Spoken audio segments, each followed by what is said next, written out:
AP మాజీ ముఖ్యమంత్రి జగన్మోహన్ రెడ్డి మీడియాతో మాట్లాడుతున్నారు. లైవ్ ద్వారా చూద్దాం. యాక్సెప్ట్ చేయడమే కాకుండా తప్పేముంది అంటూ దబాయించినాడు. తప్పేముంది అని అంటూ ఏకంగా దబాయించినాడు. ఒకసారి ఆయన అన్న మాటలు కూడా ఒకసారి ప్లే చేద్దాం. ఒకసారి వినండి ఒకసారి అందరూ కూడా. ప్లే చేయమా ఒకసారి. ప్రభుత్వ ఉద్యోగించిన ఘనత ప్రజాప్రభుత్వం అధ్యక్ష విజయాన్ని పివి సింధు గారికి ప్రభుత్వ ఉద్యోగించిన ఘనత ప్రజాప్రభుత్వం అధ్యక్ష. మీరు సెట్ చేసుకోండి. అందులోపల డిఎస్సి పరీక్షలకు అవసరమైన ప్రశ్న తయారీ అనేది ఎస్సీఈఆర్టీ డైరెక్టర్ బాధ్యత. ప్రశ్న తయారీ అనేది ఎస్సీఈఆర్టీ డైరెక్టర్ బాధ్యత. డిఎస్సి పరీక్షను నిర్వహించే బాధ్యత డిఎస్సి కన్వీనర్ది. ఈ రెండు ఒకే వ్యక్తికి ద్వారా జరిపిస్తే పారదర్శకతకు పాతర వేసినట్టు అవుతుంది, లీకేజీకి స్వయంగా ద్వారాలు తెరిచినట్టు అవుతుంది. అంటే ప్రశ్న తయారీకి ఒకంతోనే చేయిస్తూ ఉన్నారు, పరీక్ష నిర్వహణ చేసే కార్యక్రమం కూడా సేమ్ వ్యక్తితోనే చేస్తూ ఉన్నారు. ఏపీడిఎస్సి నియామకాల చరిత్రలోని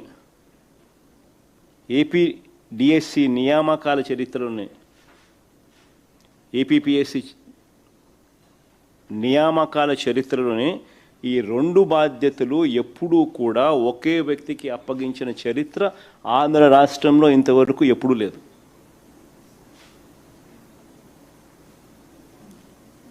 ఎందుకు ఆ రకంగా చేస్తారు అని అంటే దానికి కారణం ప్రశ్నలు తయారీ చేసే వ్యవస్థకు పరీక్ష నిర్వహించే వ్యవస్థకు మధ్య ఉండాల్సిన చెక్స్ అండ్ బ్యాలెన్సెస్ తొలగిపోతాయి కాబట్టి. ఒకసారి ఆయన అన్న మాటలు ఒకసారి రెడీగా ఉన్నట్టున్నారు, ఒకసారి ప్లే చేసి ఒకసారి వినండి ఒకసారి.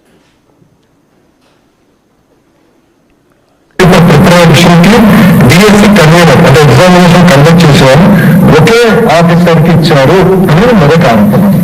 అధ్యక్షుడు ఆంధ్ర రాష్ట్రంలో కానీ ఇతర రాష్ట్రాల్లో కూడా ఒకరికే ఇచ్చారు అధ్యక్ష.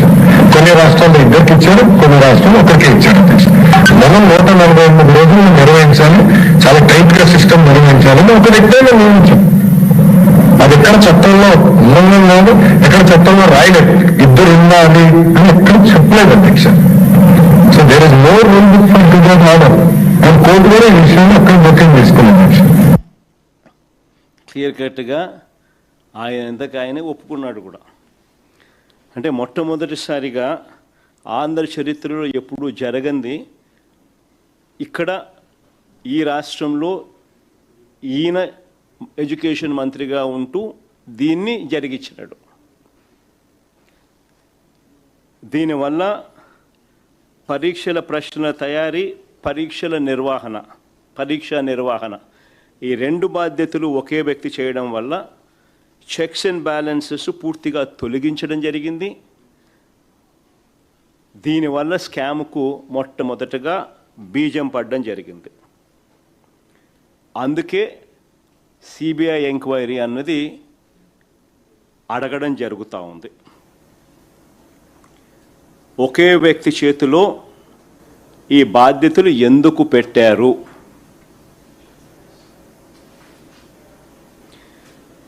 ఇలా చేసినందువలన చెక్స్ అండ్ బ్యాలెన్సెస్ లేకుండా పోయి లీకేజీకు ద్వారాలు తెరిచినారు కాబట్టి. పాయింట్ నెంబర్ 2, రెండో పాయింట్, డిఎస్సి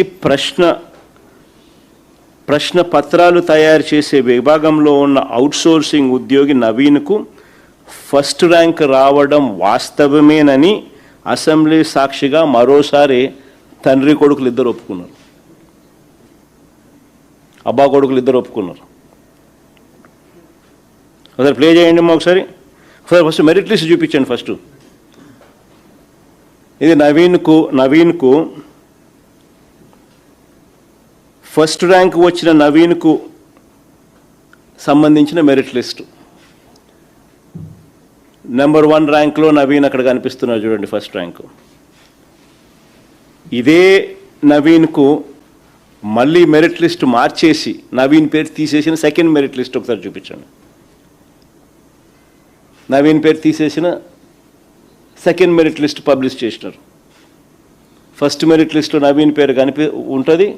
వెంటనే నవీన్ తప్పించే కార్యక్రమం చేసి నవీన్ పేరు తీసేసి నవీన్ పేరు లేకుండా సెకండ్ మెరిట్ లిస్ట్ రిలీజ్ చేసినారు. అబ్బా కొడుకులు ఇద్దరు కూడా తనకు ఫస్ట్ ర్యాంక్ వచ్చిందని అసెంబ్లీ సాక్షిగా ఇద్దరు ఒప్పుకున్నారు. ఆ క్లిప్పింగ్ కూడా ఒకసారి ప్లే చేయండి ఒకసారి, చంద్రబాబు నాయుడు గారు లోకేష్ మాటల్లో.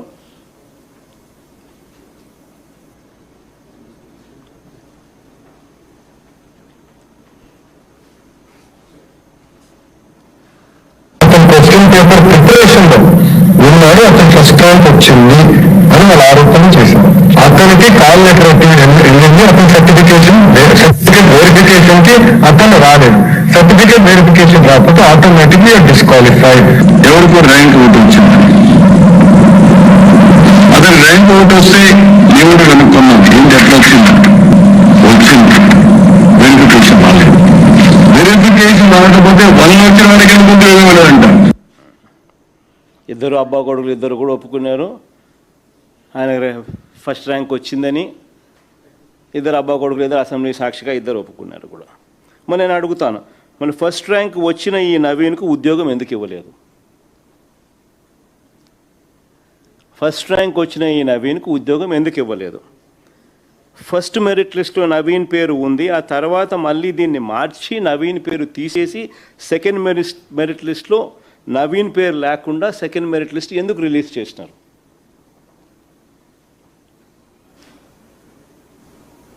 చంద్రబాబు నాయుడు గారు ఆయన కొడుకు ఏమంటారు?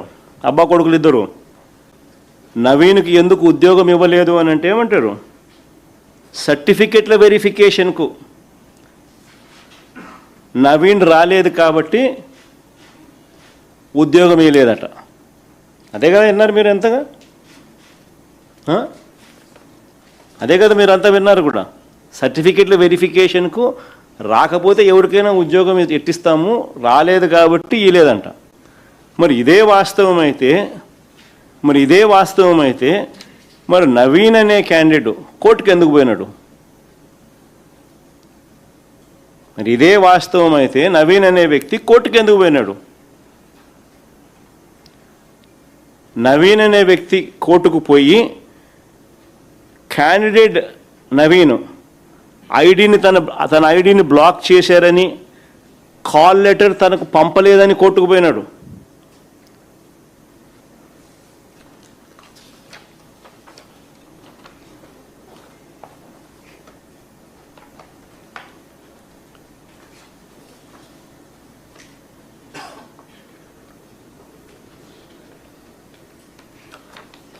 నెక్స్ట్ పేజ్ అమ్మా.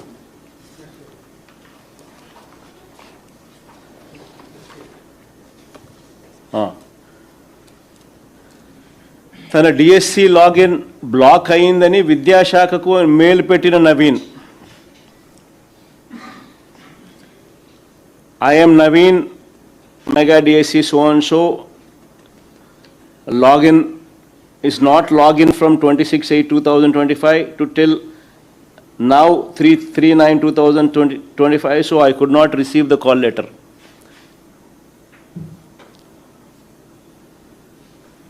I got good marks in DSC, but why I am face this issue?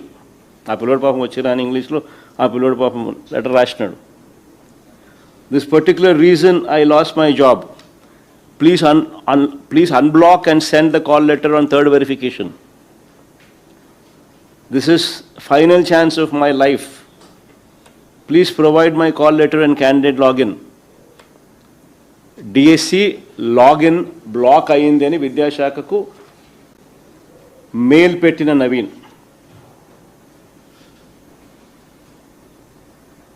ఇదే కోర్టుకు అఫిడవిట్ ఫైల్ చేసినాడు.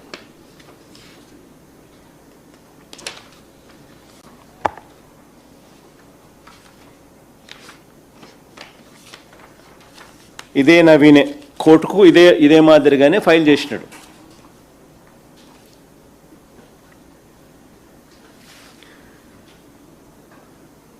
ఇంతకుముందు ఫస్ట్ దాంట్లో చూస్తే ఫైల్ చేసిన అఫిడవిట్ కాపీ, కోర్టుకు ఫైల్ చేసిన అఫిడవిట్ కాపీ.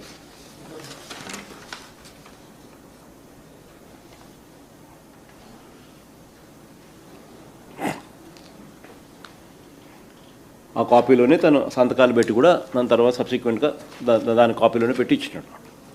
నేను అడుగుతా ఉన్నా, నేను చంద్రబాబు నాయుడు గారిని అబ్బా కొడుకుని ఇద్దరిని ఒకటే అడుగుతాను. క్యాండిడేట్ ఐడిని బ్లాక్ చేసి కాల్ లెటర్ పంపనప్పుడు ఆ నవీన్ సర్టిఫికేట్ వెరిఫికేషన్కు ఎలా రాగలుగుతాడు?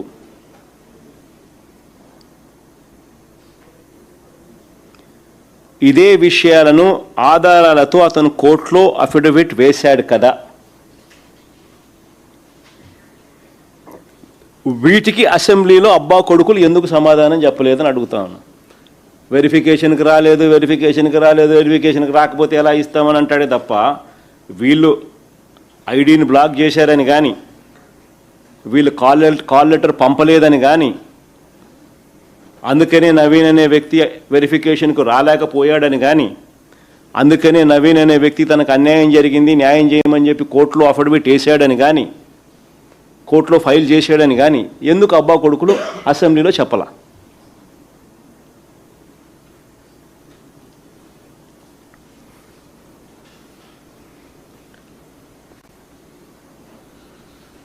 కారణం ఎందుకు చెప్పలేదంటే, కారణం నవీన్ అవుట్సోర్సింగ్ ఉద్యోగి అని merit list 1, merit list 2, first merit లిస్ట్లో నవీన్ పేరు ఉంది, సెకండ్ మెరిట్ లిస్ట్లో నవీన్ పేరు తీసేసి సెకండ్ మెరిట్ లిస్ట్ పబ్లిష్ చేసినారు. ఎందుకు చేసినారు? ఎందుకు అసెంబ్లీలో అబద్ధాలు ఆడుతూ ఉన్నారు? కారణం నవీన్ అవుట్సోర్సింగ్ ఉద్యోగి కాబట్టి, ఆయనకు క్వశ్చన్ బ్యాంక్ యాక్సెస్ ఉంది కాబట్టి, పరీక్షల్లో ఫస్ట్ ర్యాంక్ వచ్చిందని తేటతెల్లంగా కనిపిస్తూ ఉంది కాబట్టి, లీకేజ్ జరిగింది కాబట్టి, దాచిపెట్టాలి కాబట్టి, అతనికి ఉద్యోగం ఇస్తే గోల్ అవుతుంది కాబట్టి,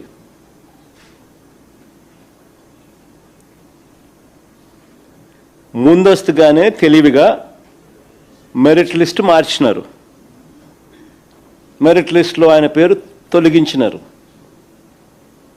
మరి ఇన్ని తప్పులు కనిపిస్తూ ఉన్నప్పుడు సిబిఐ విచారణ జరగాలనా లేదా? హౌస్ సోర్సింగ్ ఉద్యోగికి ఫస్ట్ ర్యాంకు, ఆ అవుట్ సోర్సింగ్ ఉద్యోగికి ఉద్యోగం ఇవ్వలేదు.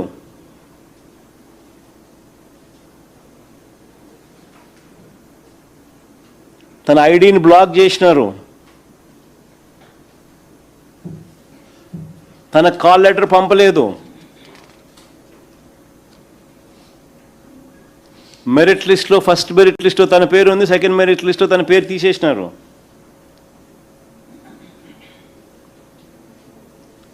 ఆ మనిషి నాకు ఉద్యోగం ఎందుకు ఇవ్వడం లేదని కోర్టుకి వేసినాడు. నా ఐడిని బ్లాక్ చేసినారు, నాకు కాల్ లెటర్ పంపలేదు, దయచేసి నాకు ఉద్యోగం ఇవ్వండి అని కోర్టుకు వేసినాడు. మరి నవీన్తో ఒక్కచోటే ఆగిపోయిందా ఈ లీకులు? నవీన్ దగ్గర నుంచి ఇంకా ఎంతమంది దగ్గరికి పోయిందా అనేది తెలియాలనా లేదా? బయటికి రావాలనా లేదా?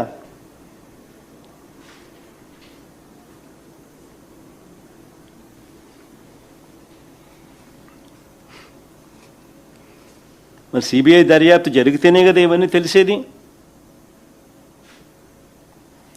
మూడో పాయింట్, ఇది చాలా ఇంపార్టెంట్ పాయింట్. మూడో పాయింట్,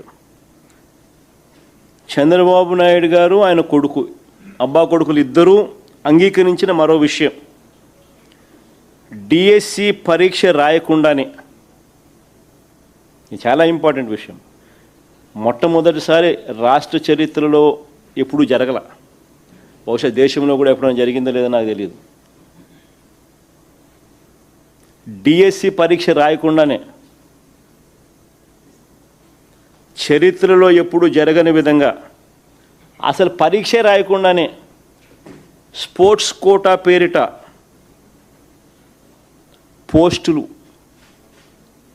పోస్టులు వాళ్ళకు కావాల్సిన వాళ్ళకి ఇచ్చుకోవడం.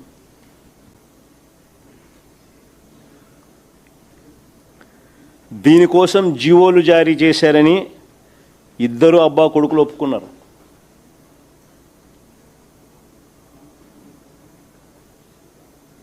దీన్ని సమర్థించుకోవడానికి వీళ్ళు చెప్పిన కబుర్లు ఏమిటో తెలుసా అసెంబ్లీలో? దీన్ని సమర్థించుకోవడానికి వీళ్ళు చెప్పిన కబుర్లు అసెంబ్లీలో ఏమిటి అని అంటే, స్పోర్ట్స్ పర్సన్స్కు టెస్ట్ పెట్టాల్సిన అవసరం లేదంట. వీళ్ళు చెప్పిన మాటలు అసెంబ్లీలో, స్పోర్ట్స్ పర్సన్స్కు టెస్టులు పెట్టాల్సిన అవసరం లేదంట. పివి సింధు లాంటి వారికి నేరుగా ఉద్యోగాలు ఇచ్చాం కాబట్టి, పివి సింధు లాంటి వారికి నేరుగా ఉద్యోగాలు ఇచ్చాం కాబట్టి పిల్లలకు చదువులు చెప్పే ఈ టీచర్ ఉద్యోగాలు కూడా, అవి కూడా 372 ఉద్యోగాలు.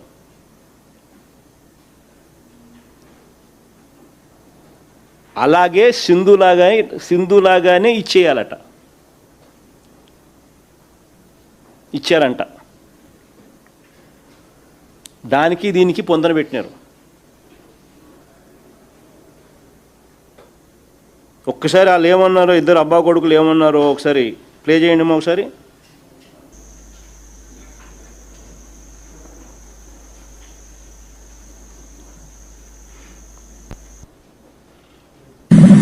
ప్రభుత్వ ఉద్యోగం ఇచ్చిన ఘనత ప్రజాప్రభుత్వం. అధ్యక్ష ఇంకా కొన్ని సంవత్సరాలు ఆమె ఐఏఎస్ అధికారి కాబోతుంది. అధ్యక్ష కన్సర్న్ ఐఏఎస్ కి బికమ్ ఎలిజిబుల్. అంటే స్పోర్ట్స్ పర్సన్ కి విజయాన్ని పివి సింధు గారికి ప్రభుత్వ ఉద్యోగం ఇచ్చిన ఘనత ప్రజాప్రభుత్వం. అధ్యక్ష ఇంకా కొన్ని సంవత్సరాలు విజయాన్ని పివి సింధు గారికి ప్రభుత్వ ఉద్యోగం ఇచ్చిన ఘనత ప్రజాప్రభుత్వం. అధ్యక్ష ఇంకా కొన్ని సంవత్సరాలు ఆమె ఐఏఎస్ అధికారి కాబోతుంది. అధ్యక్ష కన్సర్న్ ఐఏఎస్ కి బికమ్ ఎలిజిబుల్. అంటే స్పోర్ట్స్ పర్సన్ కి టెస్ట్ పెట్టాలని లేదు అధ్యక్ష. The idea is to promote sports. Quota ఇవ్వాలని చాలా స్పష్టంగా ఉంది అధ్యక్ష. వాళ్ళందరికీ ఏదైతే రూల్ పాటించామో అదే రూల్ ఇక్కడ కూడా పాటించి